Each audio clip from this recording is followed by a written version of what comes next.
அனைவருக்கும் வணக்கம். நம்ம புதுசாக வாங்கின ரொட்டாவேட்டருக்கு வந்து பிடிஓ ஜாயிண்ட்டு கொடுத்துருந்தாங்க. பழைய பிடிஓ ஜாயிண்ட்டுக்கும் புதுசுக்கும் வந்து பார்த்திங்கன்னா வித்தியாசம் இருக்குது. புதுசு நார்மலாக வர எல்லா ஜாயிண்ட்டும் வந்து ஃபுல் லென்த்தாக வரும். நம்ம ஒவ்வொரு வண்டிக்கு தகுந்த மாதிரி நம்ம அளவு வச்சு கட் பண்ணணும். பழைய பிடிஓ ஜாயிண்ட்டும் இதுக்கு பார்த்திங்கன்னா எவ்வளோ கட் பண்ணியிருக்குங்கிறது தெரியும் வித்தியாசம்.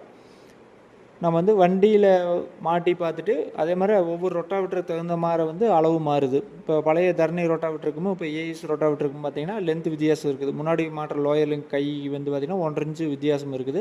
அதனால் நம்ம வந்து பார்த்திங்கன்னா பழைய அளவு வச்சு கட் பண்ணாமல் புதுசாக வந்து ஒவ்வொரு ரொட்டாவேட்டருக்கு என்ன தேவையோ அந்த அளவு எடுத்து தான் நம்ம கட் பண்ணணும்.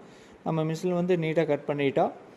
கட் பண்ணி பார்த்துட்டு நம்ம வண்டியில் ஃபிட் பண்ணி ரொட்டாவேட்டருமே சுற்றி பார்த்துட்டோம். நல்லா நீட்டாக தான் சுற்றுது, எந்த பிரச்சனையும் இல்லை. ரொட்டாவேட்டர் ஓட்டி பார்த்துட்டு உங்களோட பயன்பாடு எப்படி இருக்குன்னு இன்னொரு வீடியோ எடுத்து போடுறோம். மேல் முன்னொரு வீடியோ சந்திக்க நன்றி.